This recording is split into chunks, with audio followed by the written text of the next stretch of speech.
ధన్యవాదాలు అధ్యక్ష.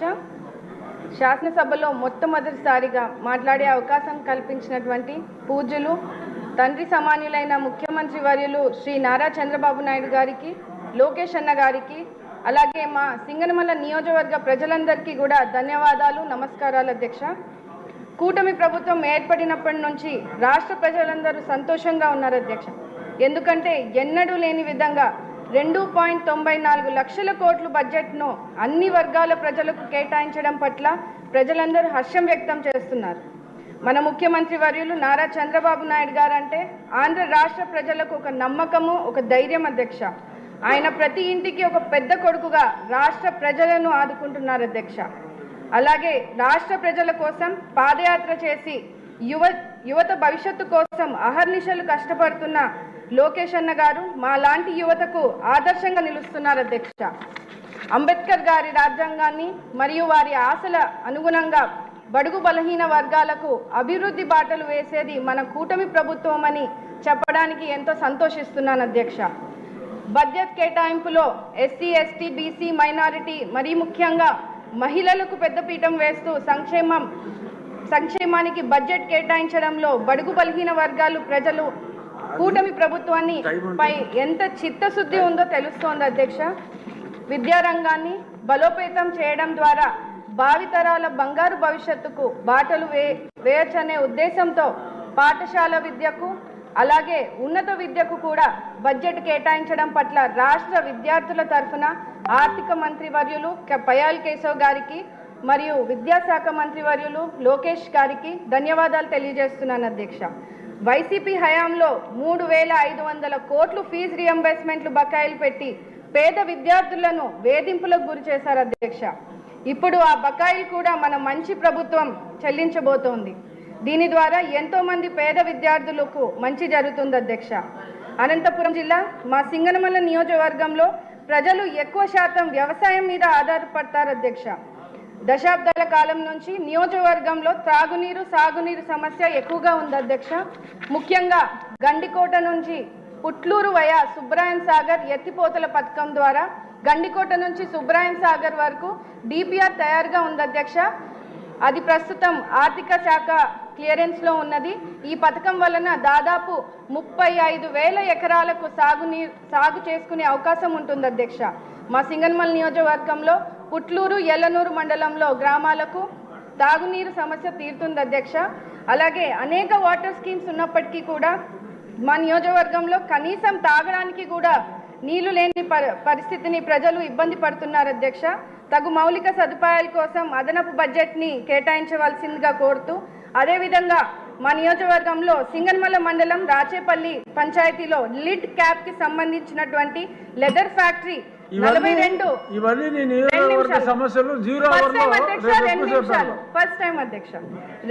42 ఎకరాల్లో ఉంది అధ్యక్ష. కానీ నిధులు కేటాయించలేక ఆ ఫ్యాక్టరీ గత ప్రభుత్వం మూసివేయడం జరిగింది. ఆ ఫ్యాక్టరీని తిరిగి ప్రారంభిస్తే సుమారు 3,000 ఎస్సీ కుటుంబాలకు ఉపాధి కలుగుతుంది అధ్యక్ష. కావున ఫ్యాక్టరీపై దృష్టి సారించి నిధులు కేటాయించవలసిందిగా కోరుతూ, అదేవిధంగా బీసీ, ఎస్టీ స్కూల్స్ అండ్ హాస్టల్స్కు సరైన మౌలిక సదుపాయాలు లేవు అధ్యక్ష. ఎందుకంటే అక్కడ కనీసం వాటర్ ఫెసిలిటీస్, కరెంట్ ఫెసిలిటీస్ లేక పిల్లలు ఇబ్బంది పడుతున్నప్పటికీ తల్లిదండ్రులు బడులకు పంపించేందుకు కూడా మా పిల్లలను బడులను కూడా పంపించట్లేదు అధ్యక్ష. ముఖ్యంగా ఆడపిల్లలను చిన్న వయసులోనే పెళ్లిళ్ళు చేస్తున్నారు అధ్యక్ష. అందుకనే స్కూల్స్ అండ్ హాస్టల్స్కి మౌలిక సదుపాయాలు అందించాలని సంబంధిత మంత్రివర్యులను కోరుతున్నాను అధ్యక్ష. గత ప్రభుత్వం బడుగు బలహీన వర్గాలకు అడుగడుగున అన్యాయం చేస్తుంది అధ్యక్ష. ముఖ్యంగా ఎస్సీ సబ్ ప్లాన్ నిధులను దారి మళ్లించి 40,000 కోట్ల రూపాయలను దారి మళ్లించి తీవ్ర అన్యాయం చేశారు అధ్యక్ష. అదేవిధంగా ఎస్సీ వెల్ఫేర్ పథకాలు రద్దు చేసి వాటిని పునరుద్ధరించాలని, సంక్షేమాన్ని అభివృద్ధి బాటలో పట్టించాలని ఈ సభా వేదికగా కోరుతున్నాను అధ్యక్ష. ఇప్పటికే కొన్ని పథకాలను పునరుద్ధరించారు. వాటిలో విదేశీ విద్య వంటి పథకాలు బడుగు బలహీన వర్గాలకు విద్యార్థులకు మంచి జరుగుతుంది అధ్యక్ష. ఈ విద్యార్థుల ఉన్నతి కోసం కూటమి ప్రభుత్వం కృషి చేయడం ఎంతో సంతోషిస్తున్నాం అధ్యక్ష. అదేవిధంగా బడుగు బలహీన వర్గాల సంక్షేమం కోసం బడ్జెట్లో అధిక ప్రాధాన్యత ఇస్తూ ఆర్థికంగా, సామాజికంగా, విద్యా, వైద్య రంగాల్లో చేయూతనిచ్చే విధంగా ఎస్సీ వెల్ఫేర్ నిధులు కేటాయించడాన్ని ఆనందిస్తున్నాం అధ్యక్ష. ఎన్ని అవాంతరాలు ఎదురైనా వెనుతిరగకుండా ముందుకు సాగుతున్నటువంటి లక్ష్యంగా బడ్జెట్ను రూపొందించారు.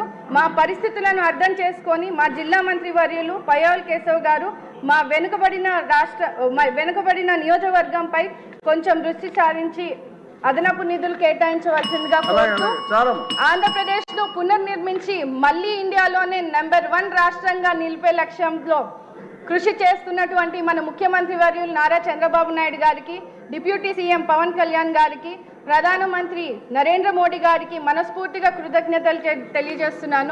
నాకు అవకాశం ఇచ్చినటువంటి ఆనరబుల్ డిప్యూటీ స్పీకర్ గారికి ధన్యవాదాలు అధ్యక్ష. జై భీమ్. మొదటిసారి మా జమ్మలోడు తరఫున మీరు మొదటిసారి అభినందనలు. యాక్చువల్గా కోవిడ్-19 వచ్చింది. కోవిడ్-19 అధ్యక్ష, ఇక్కడ ఆయన కోవిడ్-19 అంటే కరోనా, ఈయన పేరు జరోనా. ఇక్కడ ఉండాల్సినోడు ఎక్కడో ఉండి నిన్నంతా అదే ముత్తుకోవడం. అందరూ బడ్జెట్ బాగుందంటే ఊరందరిది ఒక దారి, ఉలిపి కట్టది ఒక దారి.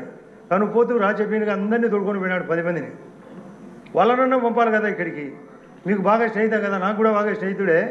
ఎట్లా ఒకటి పర్సనల్గా రిక్వెస్ట్ చేసి ఒకసారి తోడుకొని వచ్చి ఈ బడ్జెట్ బాగుంది, ప్రతి ఐటెం బాగుంది. అసలు మొన్నటి వరకు అంటే 11వ తేదీ ప్రవేశపెట్టేంత వరకు మనం చేసిన పనులు వరుసగా అధ్యక్ష అతను చూసి అందరూ అనుకుంటారు అసూయతో రాలే అతను. ఈ రకమైన బడ్జెట్ అద్భుతంగా ఉంది. ఈడ మనం మాట్లాడుతుంటే అతను చూడలేడు, క్వశ్చన్ చేయలేడు, చేసినా మన రిప్లైకి తట్టుకోలేడు.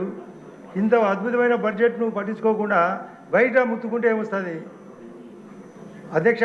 ఐఏఎస్ వాళ్ళు కానీ, ఐపీఎస్ కానీ, 10th క్లాస్ వాళ్ళు కానీ, లేదా ఇంటర్మీడియట్ కానీ ఎగ్జామ్ రాయాల్సింది హాల్లో రాయాలా? బయట రాస్తే ఒప్పుకుంటారా?